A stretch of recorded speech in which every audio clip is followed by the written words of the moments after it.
여러분 안녕하십니까, 진성호입니다. 속보입니다. 자, 조국은 사퇴했지만 아직까지 해결해야 할 일이 너무나도 많이 남았다. 더 이상 광화문 집회를 미룰 수는 없다.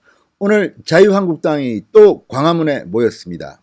오늘 오후 1시부터 자유한국당은 10만 인파가 운집한 가운데 대규모 집회를 갖고 이번에는 문재인 정권을 성토했습니다. 진성호의 융단폭격입니다. 문재인 정권을 융단폭격합니다. 방송에 앞서 아직 진성호 방송의 구독자가 아니신 분들은 붉은색 구독 버튼 꾹 눌러주시기 바랍니다. 엄청난 인파가 몰렸습니다. 이제 조국 장관이 사퇴했기 때문에 좀 김이 빠질 것이다, 이런 예상들이 많았는데 오늘 의외로 엄청난 인파들이 광화문 현장을 찾았습니다. 자, 자유한국당이 오후 1시부터 연 국민의 명령 국정 대전환 촉구 국민보고대회. 자, 국민보고대회 엄청난 인파들이 몰렸습니다. 전부 다 문재인 정권을 일제히 비판했습니다. 자, 무대에 오른 한국당의 인사들은 황교안, 나경원 등이었습니다. 자, 이들은 10월 항쟁의 승리라는 표현을 썼습니다. 조국 전 장관 사퇴를 자축했습니다.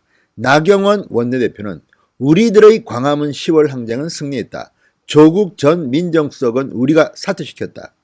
나경원 원내대표는 광화문 10월 항쟁은 지금부터 시작이다. 위선적인 정권에 대한 심판을 지금부터 시작하자고 말했습니다. 자, 집회 발언의 상당수는 황교안 대표나 나경원 원내대표나 공수처 견제, 또 최근 평양에서 열린 월드컵 예선전에서 보여준 북한의 수준, 손흥민 선수가 다칠 뻔했다.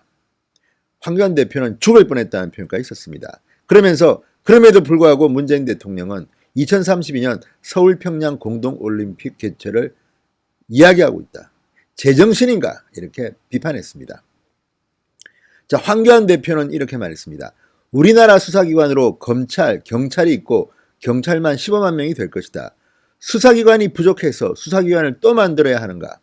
잘하고 있는 검찰을 두고 옥상옥 공수처를 만들겠다는 의도는 제멋대로 법을 주무르겠다는 것이다. 김진태 한국당 의원은 야당 탄압기구를 만들어 한국당을 다음 달부터 한 사람씩 잡아들이면 내년 총선에 나갈 사람들이 있겠느냐고 소리를 높였습니다. 자, 자유한국당은 공수처 설치법과 함께 패스트트랙에 오른 선거법 개정안에 대한 비판도 쏟아냈습니다. 황교안 대표, 문재인 정권은 행정부와 사법부를 장악했다. 이제 삼권 분립에서 하나남은 입법부를 장악하기 위해서 패스트트랙에 선거법 개정안을 올려놨다. 선거법 개정안에 대해서는 삼권 분립이 무너지느냐 지켜지느냐, 민주주의의 생존에 관한 문제다. 반드시 막아내야 한다고 말했습니다. 그리고 법원에 대한 비판도 강하게 했습니다. 자, 조국 전 장관의 동생, 조국 전 장관의 동생을 구속영장을 신청해도 기각시켜버리는 이런 사법부, 이미 문재인 정권에 장악된 게 아니냐고 비판했습니다. 실제 그렇습니다. 자, 조국 장관의 동생은 웅동학원의 사무국장을 지낸 사람입니다. 웅동중학교에 교사를 하겠다는 사람의 부모로부터 모두 2억 1천만 원을 뜯어냈습니다. 그런데 중간에서 브로커 역할을 한 사람들, 수백만 원 받은 사람들은 이미 구속 기소됐습니다. 그런데 수백만 원 받은 사람은 구속 기소되고 2억 1천만 원을 받은 것으로 보이는 조국의 동생은 구속영장이 기각됐습니다. 건강 문제를 들었는데 실제로 병실에서 담배도 피고 담당 의사도 심각하지 않다, 수술할 필요가 없다고 했다고 합니다. 그런데도 법원은 건강 문제 등을 이유로 영장을 기각했습니다. 자, 그리고 정경심, 조국의 아내는 지금 뇌종양, 뇌경색 이야기를 하면서 주진우를 시켜서 언론 플레이를 하고 실제로 진단서를 아직까지도 제출하지 않고 있다고 합니다. 이 얼마나 특이한 피해자들입니까? 이렇게 오만하고 특권과 반칙을 일삼는 피해자를 봤습니까?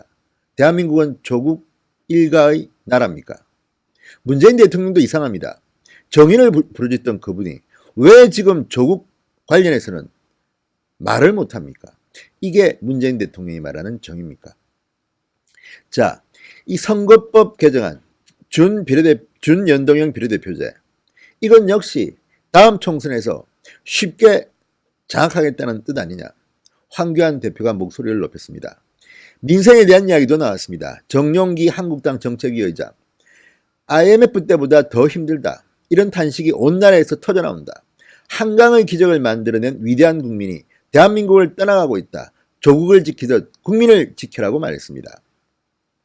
자, 지금 이 홍남기 경제부총리가 우리 경제가 실력이 덜 된다. 이제 고성장은 없다는 식의 말을 했습니다. 과거에 펀더멘털은 튼튼하다. 또 문재인 대통령은 우리 경제의 실력은 계속 좋아지고 있다고 했는데 이제 경제부총리가 대통령의 말을 부인한 셈입니다. 한국은행의 경제성장률 전망도 계속 내려가고 있습니다. 이런 상황에서 지금 민주당은 민생을 이야기하자, 집회하지 말자고 이야기합니다. 도대체 집권 여당이 한 게 뭐 있습니까? 민생의 도탄에 빠뜨린 자들이 감히 민생을 입에 담고 있습니다. 한국당의 광화문 집회가 부러운지 계속해서 시비를 걸고 있습니다. 태클을 걸고 있습니다. 정용기 의장의 이 말은 지금 국민들의 마음입니다. 요즘 경제 르포 기사를 보면 한결같이 문재인 대통령이 당시 유세를 했던 공덕동, 장위동, 서울의 가장 활발했던 전통시장 상인들이 지금 분노를 터뜨립니다. 이게 뭐냐? 문재인 정권 들어서서 완전히 우리는 못 살겠다는 말을 생생하게 하고 있습니다. 이런데도 민주당, 청와대 민생을 말할 자격이 있습니까? 반성부터 하시기 바랍니다. 자, 참가자들은 지금 3시쯤 집회를 마쳤습니다. 그리고 청와대 방면으로 지금 행진 중입니다. 한국당은 1만 명이 집회에 참가할 것이라고 신고를 했습니다. 그런데 엄청난 인파가 몰려서 한국당은 10만 명 이상이 참석했다고 추산하고 있습니다. 대단한 날이었습니다. 엄청난 인파. 10월 항쟁은 승리였습니다. 진성호의 융단 폭격이었습니다. 여러분 감사합니다.